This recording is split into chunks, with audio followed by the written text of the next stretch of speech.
אנחנו מאמינים בני מאמינים, אנחנו מאמינים בני מאמינים, ואין לנו אמין להישואל, ואין לנו אמין להישואל, אוי אלו אלו אלובינו, אלו אלו אלובינו, אבינו שבשמיים. Olá pessoal, estamos agora no mês de Av, um mês que tem o famoso jejum de Tisha B'Av, no dia 9 de Av, que a gente lembra da destruição do primeiro templo, do segundo Beit HaMikdash, foram destruídos na mesma data.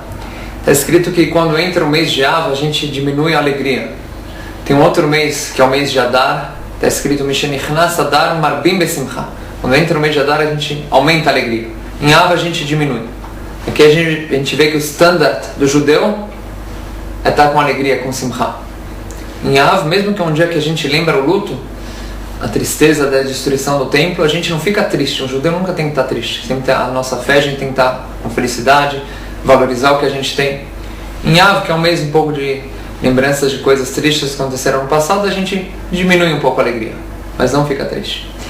Bom, de qualquer forma, nesse mês de Av, a gente, a princípio, tem que sentir um pouco e relembrar o sofrimento do povo judeu na história, as perseguições, a destruição do templo, o massacre que teve e, de maneira geral, as perseguições que tiveram o povo judeu no holocausto, antissemitismo de maneira geral. E muitas vezes a pessoa tem uma dificuldade um pouco de sentir, faz tanto tempo atrás que destruíram o templo, o que faz tanta diferença na minha vida se tem Beit HaMikdash ou se não tem? A pessoa tem, antigamente contavam que as pessoas em Tisha B'Av, na sinagoga, choravam e se emocionavam. Hoje em dia a gente está com o coração tão fechado. Uma vez um rabino falou uma coisa engraçada, que ele falou: se você juntar o que cada pessoa em todas as sinagogas choraram, algumas poucas lágrimas que choraram, se encher um copo da lágrima de todo mundo que chorou, já está bom. Antigamente uma pessoa só sozinha enchia um copo de lágrimas. Então a gente vê que a gente não está longe desse sentimento. Um dos motivos que a gente não consegue sentir essa dor, compartilhar esse sentimento da lembrança do Beit HaMikdash é por causa que a gente nem sabe o que ia mudar na nossa vida se tivesse Beit HaMikdash hoje em dia. Será que a nossa vida ia ser melhor, ia ser diferente? Eu acho que não me falta nada. Não sinto que o meu problema agora é o Beit HaMikdash. Eu tenho outros problemas, tem outras coisas que me fazem chorar. Meu banco que está negativo, o aluguel que está caro, problema de saúde, isso sim me faz chorar. Agora o templo foi destruído há 2 anos atrás, isso a pessoa está tão longe da realidade dela que ela não sente. Uma pequena história para ilustrar. Tem uma vez um grande rabino, hassídico, muito famoso.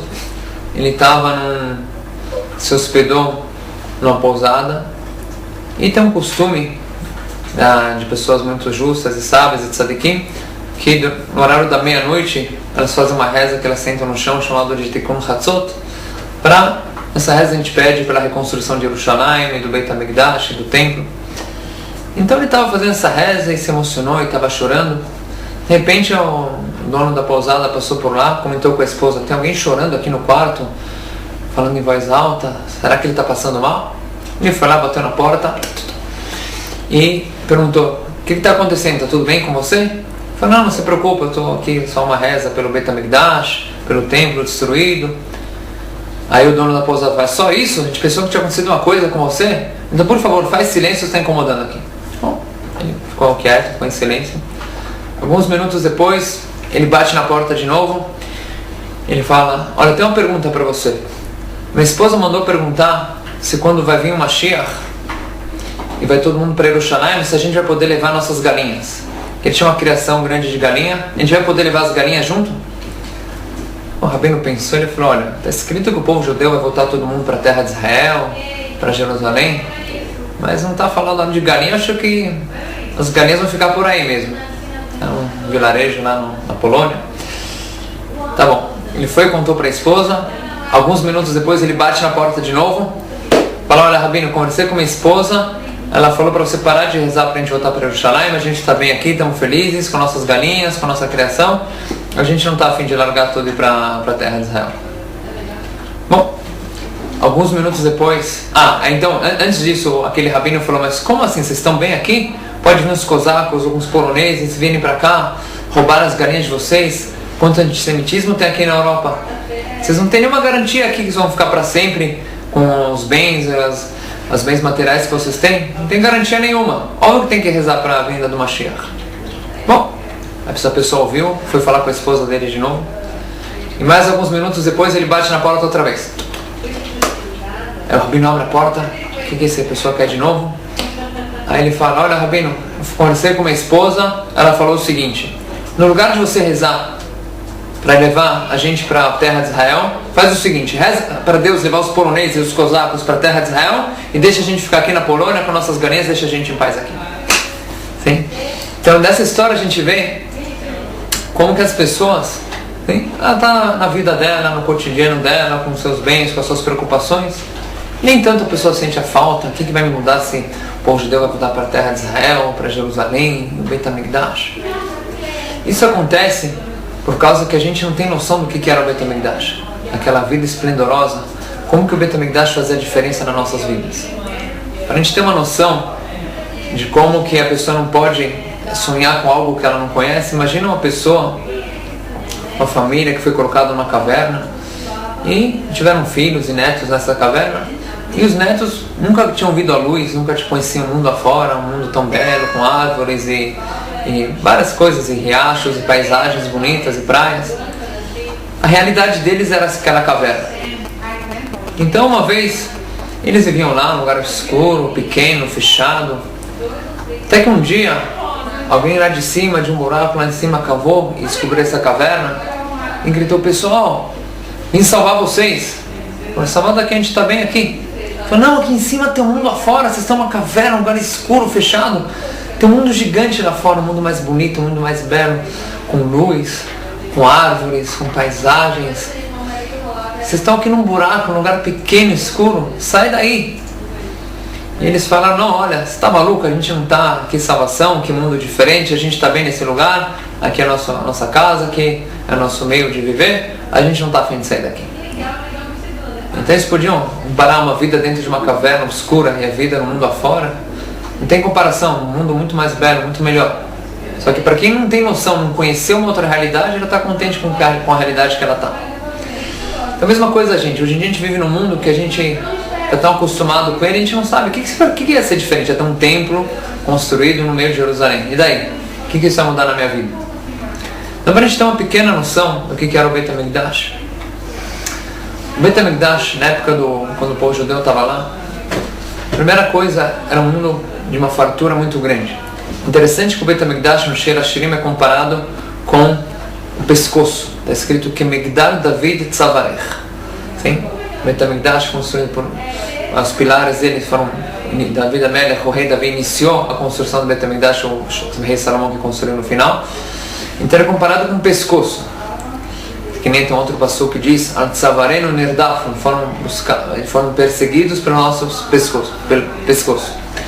Bom, o que tem a ver o Beit HaMikdash com o pescoço, justo o pescoço, a cabeça, o coração do povo judeu? Às vezes o Beit HaMikdash também é comparado com o coração, mas com o pescoço, por que pescoço? Então a gente sabe que no pescoço a gente tem dois tubos, tem o esôfago e a traqueia. São os tubos que um deles vem os alimentos e outro que vem o ar. Então a ideia do Beit HaMikdash é conectar o mundo espiritual com o mundo físico. Ou seja, tem duas coisas que Deus dava em abundância na época do Beit HaMikdash. Vamos ver na parte material. Tem um grande historiador que vê naquela época, o Yosefos Flavius, ele traz um relato de como que era Israel na época do Beit HaMikdash.